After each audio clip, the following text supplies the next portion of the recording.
जय श्री राधे राधे दोस्तों, आप सभी का आपके अपने YouTube चैनल अध्यात्म भक्ति में बहुत बहुत स्वागत है।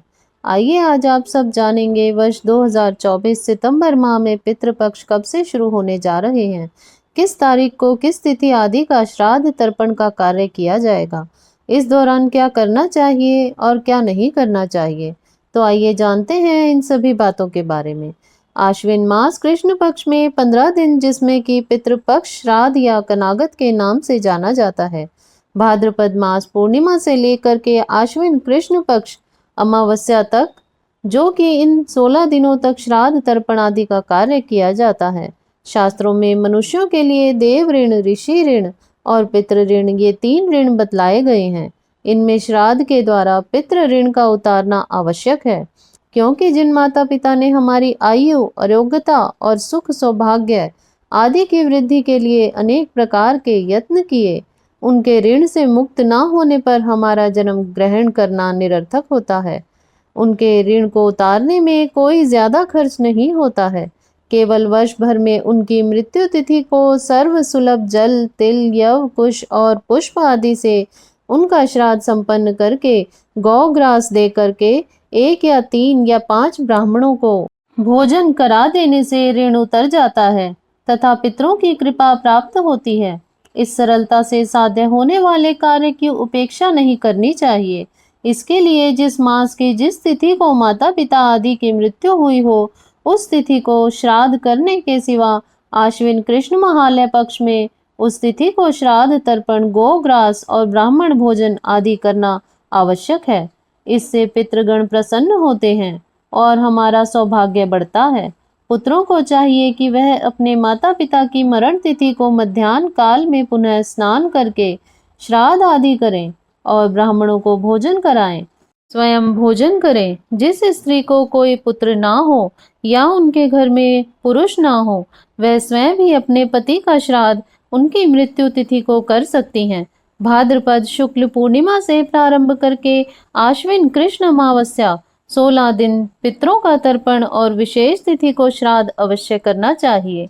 ब्रह्म पुराण में लिखा है कि आश्विन मास के कृष्ण पक्ष में यमराज यमपुरी से पितरों को मुक्त कर देते हैं और वे अपनी संतानों तथा वंशजों से पिंड दान लेने के लिए भूलोक में आते हैं।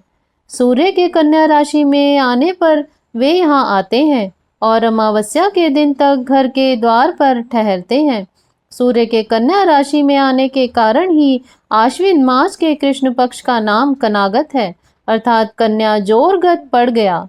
जिन लोगों के माता पिता स्वर्गवासी हो गए हैं, उन्हें चाहिए कि वे इस पक्ष में प्रत्येक दिन पितरों के निमित्त जलांजलि दें और पितरों की मृत्यु तिथि को उनका श्राद्ध, पिंड दान आदि का कार्य करना चाहिए।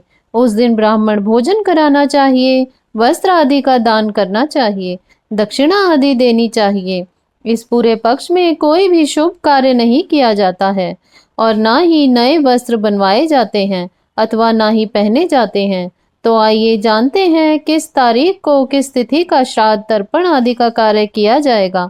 17 सितंबर 2024 को इस दिन भाद्रपद पूर्णिमा का, जो कि ऋषि तर्पण, श्राद्ध आदि का कार्य किया जाएगा।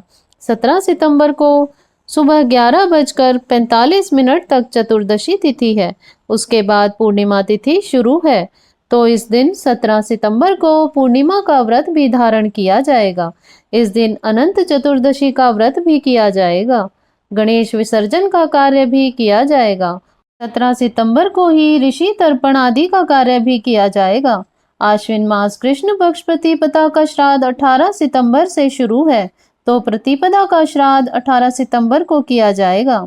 18 सितंबर को पूर्णिमा, जो कि सुबह 8:04 तक है, तो इस दिन स्नान दान की पूर्णिमा भी है और मध्याह्न काल के समय में प्रतिपदा का श्राद्ध आदि का कार्य किया जाएगा।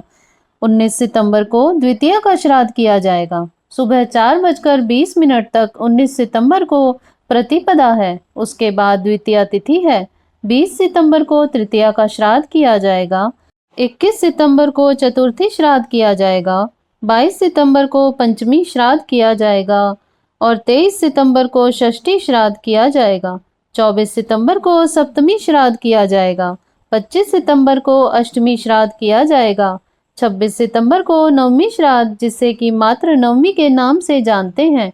इस दिन विशेष प्रकार से माताओं के निमित्त श्राद्ध तर्पण आदि का कार्य किया जाता है। 27 सितंबर को, जो कि दशवीं श्राद्ध है, 28 सितंबर को एकादशी श्राद्ध पड़ रहा है, 29 सितंबर को द्वादशी श्राद्ध और 30 सितंबर को त्रयोदशी श्राद्ध और 1 अक्टूबर को चतुर्दशी श्राद्ध होगा। इस दिन जो भी दुर्घटना के कारण मर जाते हैं, सर्प काटने से या एक्सीडेंट आदि दुर्घटना में जिनकी मृत्यु होती है, उनका श्राद्ध चतुर्दशी में करना चाहिए। और 2 अक्टूबर को सर्वपितृ अमावस्या है, महालया है। 2 अक्टूबर को जिनको भी अपने माता पिता की तिथि मालूम ना हो, पूर्वजों की तिथि मालूम ना हो, तो उनको अमावस्या तिथि के दिन श्राद्ध तर्पण आदि का कार्य करना चाहिए। और जिनकी मृत्यु पूर्णिमा तिथि के दिन हुई है, तो उनका श्राद्ध आप अष्टमी, द्वादशी या खास करके अमावस्या तिथि के दिन करना चाहिए। पितृपक्ष के दौरान प्रत्येक दिन पितरों के निमित्त जल का अर्घ प्रदान करना चाहिए। पितरों को भोजन देना चाहिए। शाम के समय में दक्षिण दिशा की ओर मुख करके सरसों के तेल या गाय के घी का दीपक जलाना चाहिए। अपने पितरों के निमित्त पितृ गायत्री मंत्र का जाप करना चाहिए या पितृ सुक्त आदि का पाठ करना चाहिए। ब्राह्मणों को दान दक्षिणा देनी चाहिए। पितरों के लिए देव आर्य माँ को जल अर्पित करना चाहिए। पितरों के लिए श्राद्ध कर्म, जो कि सुबह 11:30 से लेकर दोपहर 2:30 के बीच ही विशेष करके करना चाहिए। इस दौरान दही का दान करना चाहिए। गाय के घी और गुड़ का दान करना चाहिए।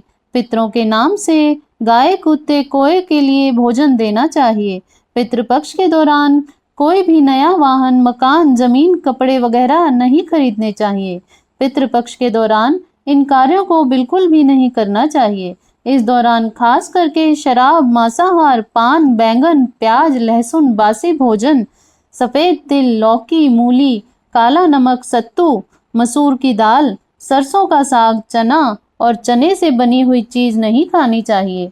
पितृपक्ष में कोई भी शुभ कार्य नहीं करना चाहिए। पितृपक्ष में बाल, दाढ़ी, नाखून आदि नहीं काटने चाहिए। इस दौरान स्नान करते समय तेल या उपटन आदि का प्रयोग भी नहीं करना चाहिए। इस दौरान झूठ नहीं बोलना चाहिए। इन सभी बातों का ध्यान अवश्य ही रखना चाहिए। इससे पितृ देवता की कृपा प्राप्त होती है, जिससे कि घर में वंश वृद्धि होती है तथा व्यवसाय आदि अगर नहीं चल रहा हो तो पितृ देवता के आशीर्वाद से वह कार्य भी अच्छा चलने लगता है तथा सभी प्रकार के सुखों की प्राप्ति हो पाती है। तो आशा करती हूँ आपको यह जानकारियाँ अच्छी लगी होंगी। ऐसे ही ज्ञानवर्धक जानकारियाँ प्राप्त करते रहने के लिए, व्रत पूजा के बारे में जानने के लिए, कथा को सुनने के लिए चैनल पर अगर आप पहली बार आए हैं तो चैनल को सब्सक्राइब करें, ताकि आने वाली वीडियो की नोटिफिकेशन आपको समय से मिलती रहे। वीडियो को लाइक करें, शेयर करें। सुखी रहें, स्वस्थ रहें। जय श्री राधे राधे। धन्यवाद।